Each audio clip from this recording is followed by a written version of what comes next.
I stare at my phone screen, reading the message again as if the words might rearrange themselves into something less painful. They don't.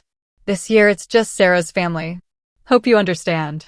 The November sun poured through the tall windows of my Boston condo, catching on the crystal vase I'd splurged on last week. Outside, sailboats dotted the harbor, their white sails sharp against the dark water. Every detail in this place screamed success: the clean lines, the neutral tones, the artwork, the pristine surfaces, yet none of it covered the hollowness spreading in my chest. My thumb hovered over the screen, a dozen replies rising and dying in my head. Questions. Accusations. Please. In the end, I typed only one word: enjoy. I set the phone down on the marble counter and pressed my palms against the cool stone. The reflection looking back at me was polished and calm, but the slight tremor in my hands betrayed me. Just yesterday, I'd been in Williams-Sonoma picking out personalized stockings for my nieces and nephews, a cashmere throw for Grandma Helen, a bottle of scotch for Uncle Charles, a carved cheese board for Aunt Diane and Uncle Frank, even gifts for my parents despite the distance between us. Grandma Helen had called last week, her voice warm and excited. You're still coming for Thanksgiving at your parents', right? I can't wait to see you, sweetheart. Wouldn't miss it, I'd said, smiling as I stirred another test batch of her cranberry chutney recipe, finally getting the Victors of tart, sweet, and spice just right. The ring of my phone snapped me out of the memory. Mark's name lit up the screen. Claire? Have you heard? His voice mirrored my shock. About Thanksgiving? Just got the text. It's not just you, he said tightly. They've cut almost everyone. Only Sarah's side is invited. 19 people, Brie. 19 family members, all excluded. My grip tightened. What? Why would they? Mark's bitterness cut through. Because Aunt Diane and Uncle Frank only want Sarah's perfect family at their perfect table. God forbid the rest of us ruin the picture. I closed my eyes, the truth pressing down. This wasn't just about one holiday. It was years of being second choice, the practical gifts while Sarah got extravagant ones, my conferences skipped while they cleared schedules for her games. The sting had dulled with time, but the pattern never stopped. You there? Mark asked. Yeah, just processing. He explained they were thinking of gathering at Grandma's, though her place was too small. I walked to the window, watching the late autumn light scatter across the water. For a moment, I imagined how people saw me, independent, successful, untouched by family drama. The wounded girl inside me wanted to retreat and pretend it didn't matter. But something shifted. The sunlight flared on the harbor, blinding me for a second, and when my vision cleared, I noticed my reflection, shoulders squared, chin lifted. The hurt was still there, but strength rose beside it. I scrolled to the contact I needed. Chef Martin? It's Claire Donovan. I want to host Thanksgiving dinner for 34 people at my New Hampshire estate.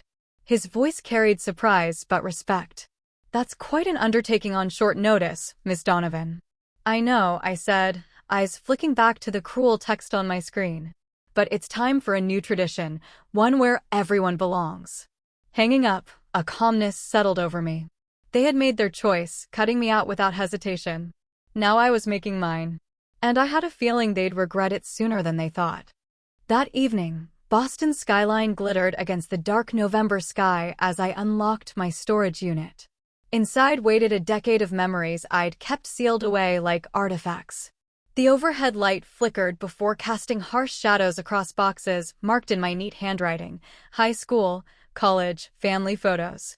My hand paused over the last one, part of me wanting to turn back and pretend none of this was real. But the same fire that made me call Chef Martin pushed me forward. I opened the box, the flap releasing a soft breath of dust. On top lay the first photo album, its leather cracked with age. I sat down on the concrete floor, legs crossed like I was a child again, ready to face what I had avoided for so long. I flipped open the first album and began turning the pages. Every photo told the same story, Sarah at the center, glowing, with my parents leaning in protectively around her while I hovered off to the side like an afterthought. In some pictures, I was cropped halfway out, only a shoulder or part of my face visible. Whenever I pointed it out, my mother had an excuse: You moved just as I clicked. Eventually, I stopped saying anything. I landed on the Christmas series from 1996, Sarah tearing into the deluxe art set she'd begged for, her face bright with joy. 2 pages later, there I was holding up a winter coat, my smile tight and practiced. I remembered hoping for the telescope I'd circled in catalogs for months, and pretending the disappointment didn't sting. Digging deeper, I found my MIT acceptance letter still tucked in its envelope, the paper wrinkled from being clutched in my hands that morning. I could still see myself running into the kitchen, interrupting my father's coffee. I got in full admission to MIT's computer science program. He glanced up, unimpressed. Computer science? What kind of real career is that for a girl? My mother had patted my shoulder and added softly, Sarah's teaching degree will always be practical.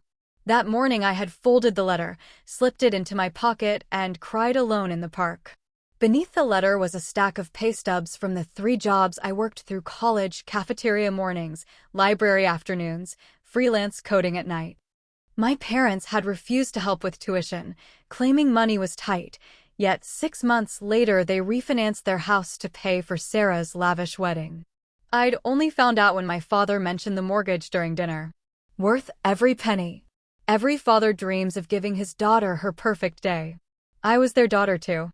The thought still burned. Another paper surfaced, a rejected loan application from sophomore year.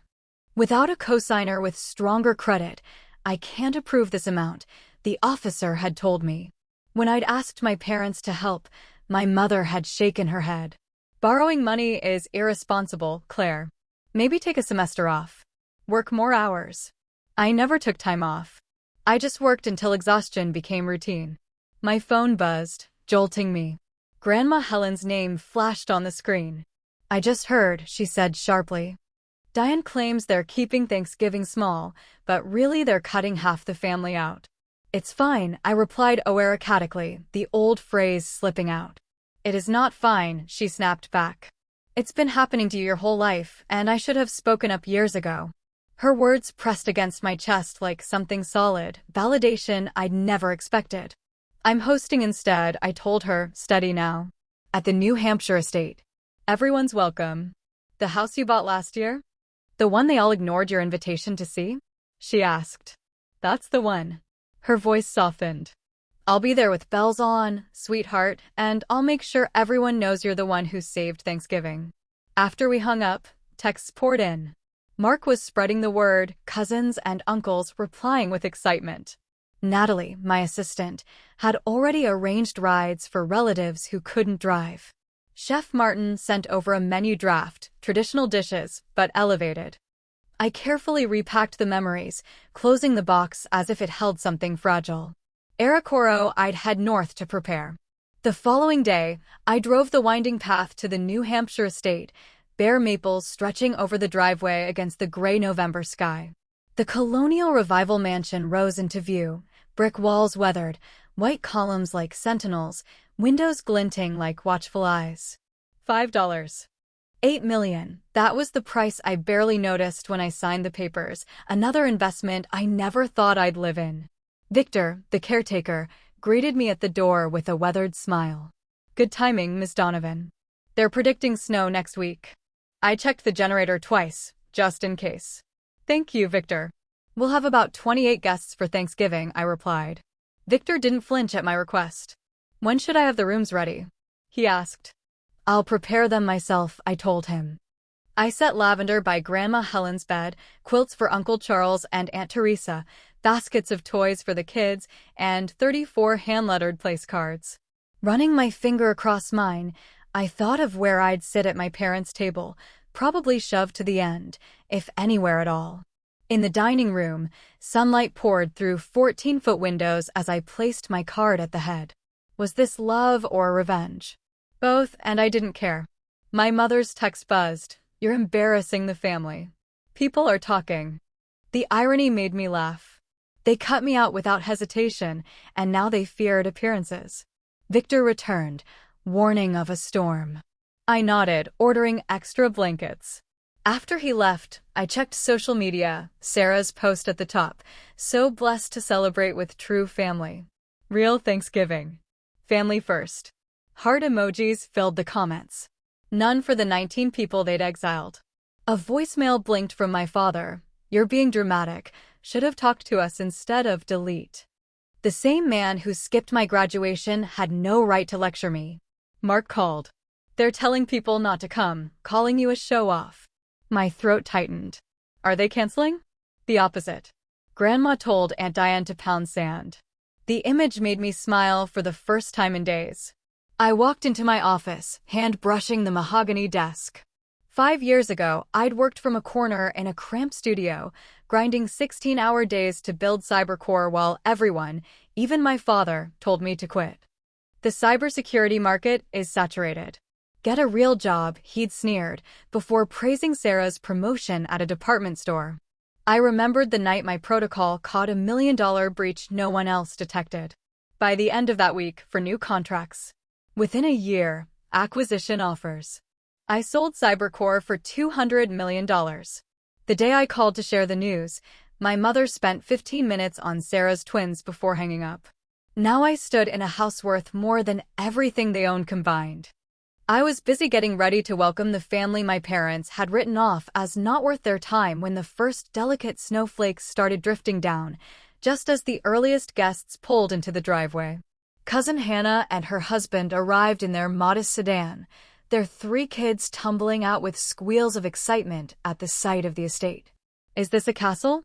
Little 6-year-old Sophie asked, her eyes wide with wonder, and I crouched down in my designer dress to reassure her with a smile. It's just a very big house. More cars appeared one after another as the snowfall thickened, and Victor and his team guided the older relatives up the steps while Chef Martin directed his staff in the kitchen. Soon, the house was alive with laughter, voices, and the fragrant mix of rosemary and sage. I was arranging flowers in the entryway when the commotion at the front door made me turn, and there stood Grandma Helen, her silver hair speckled with snow, cheeks glowing from the cold, and a spark of defiance in her eyes. Your mother thinks I'm in bed with a headache, she declared, handing Victor her coat, but I'd rather be here with people who understand what family really means. When she cupped my face in her delicate hands and admitted, they've treated you like this since you were little, and I should have spoken sooner, I nearly broke. All this time, I thought no one had seen it. Within an hour, the estate was overflowing with life, children running wild through hallways that had never known such joy, cousins arriving with extra dishes and decorations, and Mark setting up rest spots for elderly relatives between the chatter. In the kitchen, Chef Martin crafted a feast that was both traditional and elevated, my homemade cranberry chutney displayed proudly among his perfected family recipes. When I thanked him for pulling this off at the last minute, he just smiled and said, "Bringing joy through food is why I left New York." This is what matters. Outside, the snowstorm grew fierce, rattling the windows as we all gathered at the massive dining table, 34 chairs, every single one filled, no one excluded. Uncle Charles had just risen to give a toast when the lights flickered twice before cutting out completely. The generator will kick in. Victor called in the dark, but seconds stretched into a full minute with nothing. Instead of panic, someone softly began humming Amazing Grace, and soon, more voices joined in. Cell phone flashlights lit up faces around the table while Grandma Helen's trembling soprano carried above it all. Mark and his boys passed around candles, and in the flickering glow, I saw what I'd been searching for all my life: connection that was genuine, raw, and beautiful. Not the staged family image my parents prized, but something real. When the generator finally groaned back to life 25 minutes later, part of me wished it hadn't, because in that candlelit darkness, we had found what their perfectly lit table never offered. Victor came to my side with an update. Storms had cut power across the county, and my parents' neighborhood would be out for at least 9 hours. Are they okay? I asked out of habit.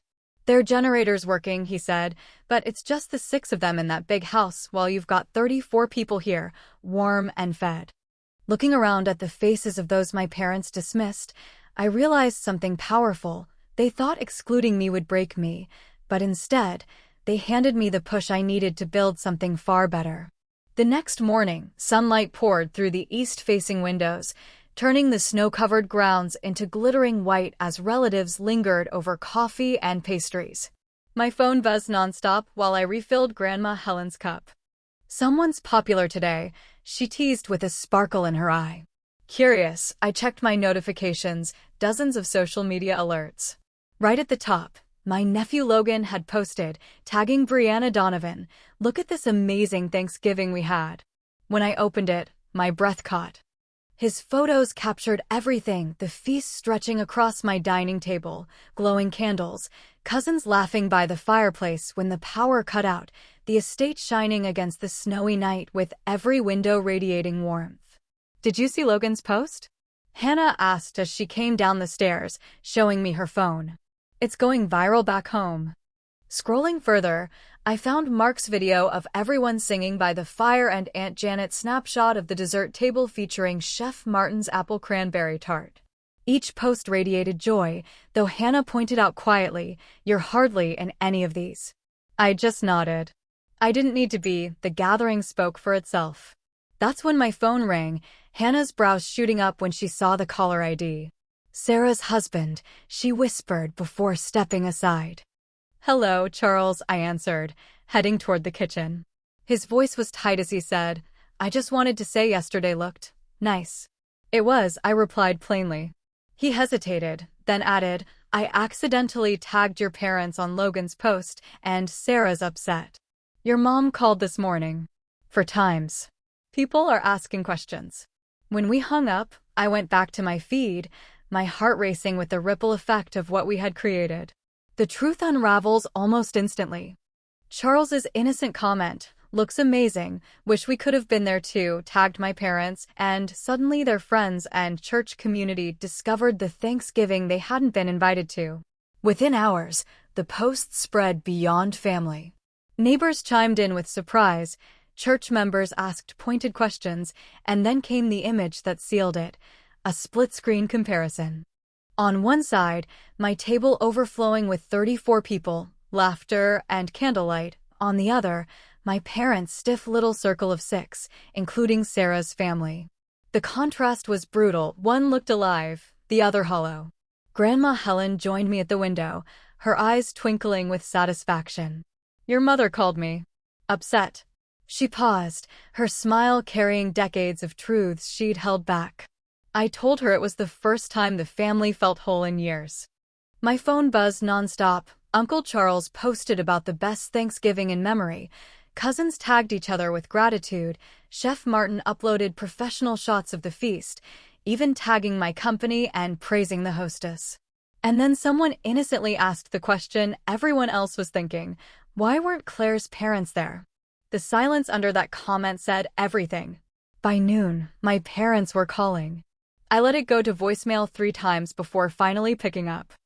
"How could you do this to us?" my mother snapped, her voice trembling with fury instead of regret. "Do what exactly?"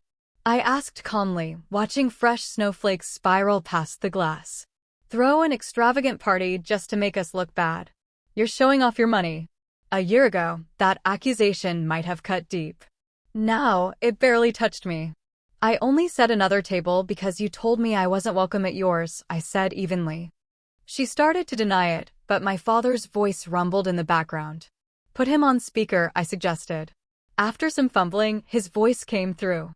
"Claire, this has gotten out of hand. Maybe we should talk in person." "We can," I agreed. "But let me clarify one thing first. 2 months ago, at Sarah's birthday dinner, I mentioned selling my company. No one asked a single question. No one even looked at me. The line went dead quiet. I sold CyberCore for $200 million, Dad," I continued softly. But when I said it, no one listened. His sharp intake of breath, followed by stammering, was all the confirmation I needed. "I know," I said, almost gently. "You never have." And with that, I ended the call. Mark walked in carrying a fresh pot of coffee and asked if everything was okay. Looking at the people who had stayed an extra day, who cleaned without being asked, who treated both me and my home with respect, I felt lighter than I ever had. "Actually," I said, smiling for real this time, "I think it finally is. I don't need their table anymore. I've built something better." The next morning, the doorbell rang. No text, no warning, just the sharp chime echoing through my quiet house. My Sarah tightened as I checked the peephole. My parents stood there, my mother clutching a battered leather photo album like a shield, my father beside her with a carefully practiced expression. Old Claire would have hidden. But the woman who sold her company for hundreds of millions? She doesn't hide. I opened the door, holding my ground in the threshold. This is a surprise. We were in the neighborhood, my father said, voice pitched unnaturally bright. My mother raised the album. Found some old photos you might like to see. Their tone was casual, but the timing wasn't. 3 days after they learned the truth about my wealth, they suddenly appeared on my doorstep. Calculated, transparent. Still, I stepped back. Come in. They moved cautiously into my space, eyes widening at the floor-to-ceiling windows overlooking Boston Harbor. My mother's hand trailed along the marble countertop. My father paused at the Rothko on the dining room wall. Quite a place you have here, he said, fishing. I didn't take the bait. Instead, I gestured toward the living room. Sit.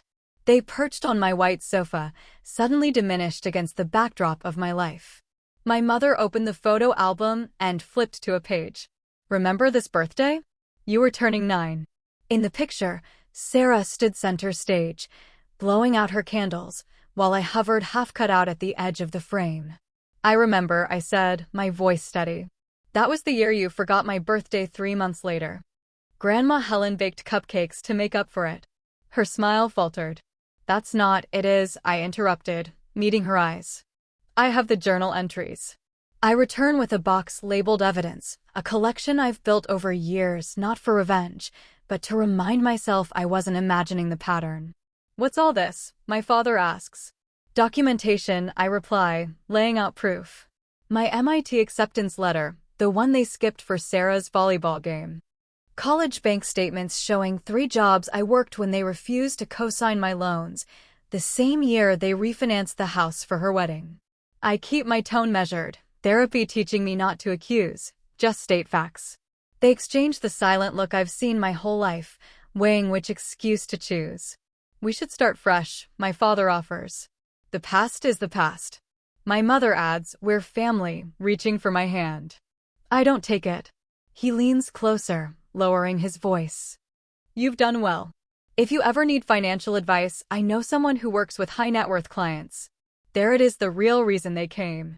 I already have a team, I answer. I don't need approval, but I do require respect. My mother flushes. We've always respected you. I pull out a small unicorn-covered journal. August 12, 1999. Mom said my science fair project was showing off. November 28, 2002. Dad laughed when I wanted to learn programming. Computers are for boys. The silence is heavy with decades of dismissal. My phone rings. Sarah. I answer on speaker. I'm with Mom and Dad, I tell her. A pause, then her shaky voice. I need to say something. I've always been jealous. You're smarter, braver, freer. Being the perfect daughter was my way to hide my fear of losing. My mother gasps. What are you talking about? My father snaps. Sarah's voice strengthens. You pitted us against each other. I got rewarded for compliance. Claire got punished for excellence. The doorbell rings. I already know. Grandma Helen enters, eyes sharp. Good. You're finally having this conversation. My mother protests, but Grandma cuts her off. Every time Claire achieved something extraordinary, you found a way to diminish it. Every time she needed support, you were absent. My father tries. We gave both our daughters everything.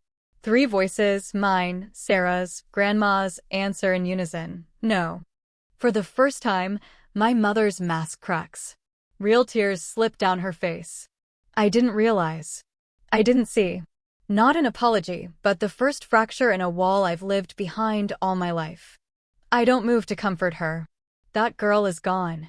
Instead, I sit tall, with my allies beside me, Grandma in the room, Sarah on the line. Now you do, I say evenly. What happens next is your choice. Snow drifts against the windows of my New Hampshire estate, Christmas lights twinkling across 42 acres. Fires crackle in 3 hearths, pine and cinnamon filling the air. A month has passed since Thanksgiving, a month of cautious texts, tentative calls, and one tearful coffee with my sister. Through the wide bay window, I watch as two cars glide up the circular drive.